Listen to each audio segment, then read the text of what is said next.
Welcome to This Explainer. Today, we're tackling something absolutely crucial: clinical approaches for supporting people with disabilities through grief and loss. If you're working in a therapeutic setting, or frankly, if you just want to better understand the emotional landscape of disability, you already know that creating a space that's accessible, culturally humble, and deeply empathetic, it's everything. It's the whole shebang. So let's explore some incredibly powerful frameworks that truly respect and elevate the lived experiences of the folks we work with. Here is our roadmap for today's explainer. We're going to start by redefining the nature of grief itself. Then we'll look at how it's actually expressed.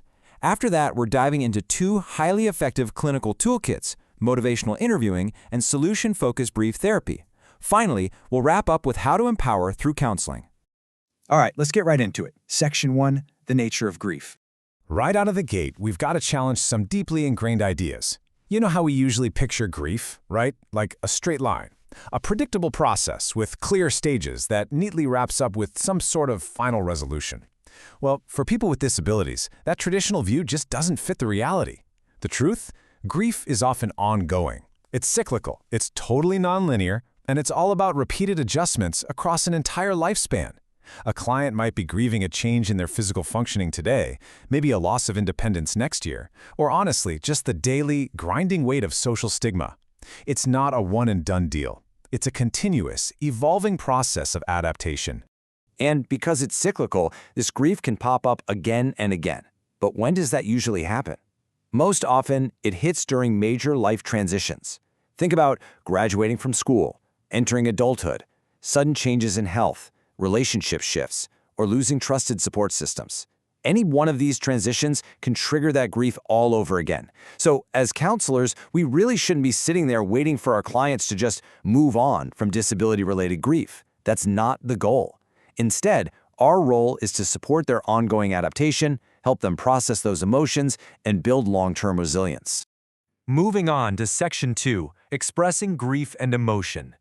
So let's look at how this nonlinear grief actually shows up in the room with you. We tend to instantly equate grief with sadness or crying, but not everyone expresses it that way.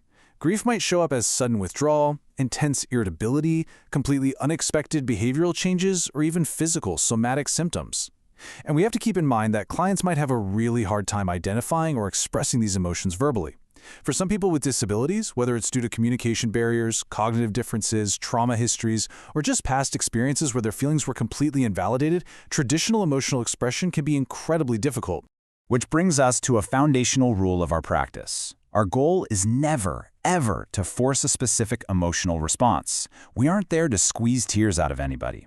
Instead, our job is to offer radical patience and flexibility. We need to create safe, accessible environments where clients can communicate their experiences in whatever ways feel meaningful and accessible to them. Now, for our first toolkit, Section 3, motivational interviewing, or MI. To help clients navigate these complex, messy emotions, we use a collaborative, person-centered toolkit called motivational interviewing. But to really grasp MI, we first have to define a core concept: ambivalence. Ambivalence is simply an internal conflict where a client desperately wants a change, but simultaneously, they fear it. Motivational interviewing completely normalizes this. It tells us that ambivalence isn't resistance, it's just a perfectly normal human experience, especially for people with disabilities who are staring down major life transitions. Let's bring this to life. Imagine a client named Jose. He's navigating exactly this kind of transition, and he tells his counselor, "I want a job, but I'm scared I won't be good enough." Jose really wants that independence and the opportunities that come with a job. But at the exact same time, he's terrified of failure or rejection or just losing the routines he's comfortable with. Part of him wants to grow, another part is absolutely terrified. That right there is ambivalence in action. So how does an MI counselor respond to Jose? By leaning into empathy, not pressure. Using reflective listening, a counselor might say, "Part of you is excited about moving forward, and another part feels afraid of failing." Look at how powerful that is. It validates both sides of Jose's experience without brushing off his very real fear. It doesn't lecture him on what he should do. It just creates a safe space for him to explore his own conflicting thoughts.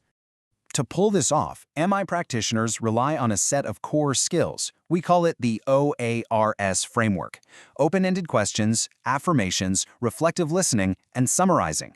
These 4 tools are literally the engine of motivational interviewing. They aren't just clever interview tricks, they are purposely designed to draw out the client's own values and motivations. It's about sparking a deep, respectful collaboration rather than just delivering a one-sided lecture. Let's see how this completely flips the dynamic. Compare a traditional directive approach to an MI approach. Directive counseling says something like, you need to become more independent. It's very top-down, very prescriptive. But MI collaboration asks, what does independence mean to you? Or, what are some things you hope will improve in your future? This shift is absolutely vital because people with disabilities have so often been trapped in environments where others made decisions for them, or just constantly underestimated them. MI actively restores their voice, their choice, and their autonomy. Let's shift gears. Section 4, Solution-Focused Brief Therapy. So, while motivational interviewing explores that ambivalence we talked about, our second clinical toolkit, Solution-Focused Brief Therapy, or SFBT, shifts the focus from deficits over to strengths. Instead of constantly asking, what is wrong with this person, SFBT pivots. It asks, what is already helping, what strengths already exist, and what would improvement look like? This is such a powerful counter-narrative. People with disabilities are constantly running into stigma and deficit-focused messaging in medical and social systems, places that constantly emphasize limitations over capabilities. SFBT deliberately counteracts that exhaustion by shining a massive spotlight directly on their resilience.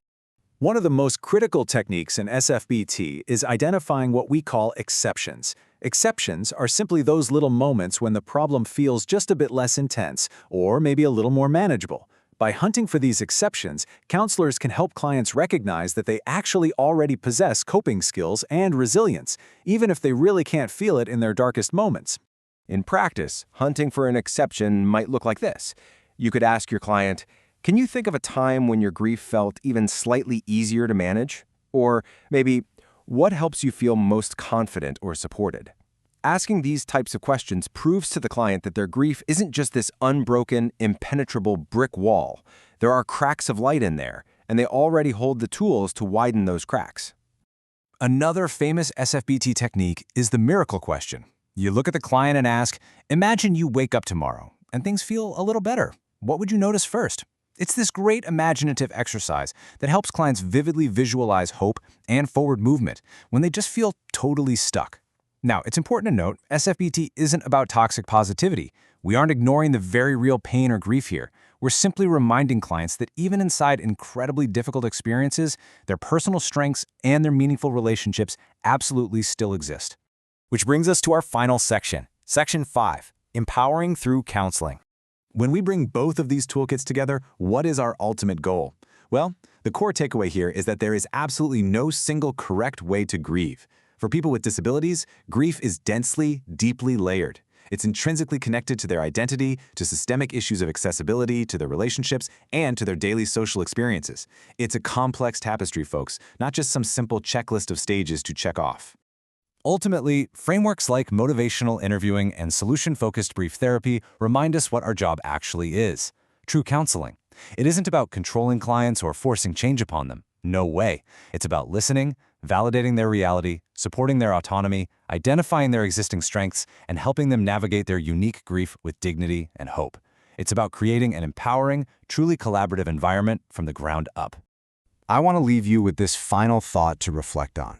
As you prepare to integrate these frameworks into your clinical practice, how will you ensure your client's autonomy always remains the absolute center of your work? It's a crucial question for anyone in this field, and it perfectly sets the stage for our next explainer on ethical considerations. Keep that in mind as you move forward. Thanks so much for joining me on this deep dive.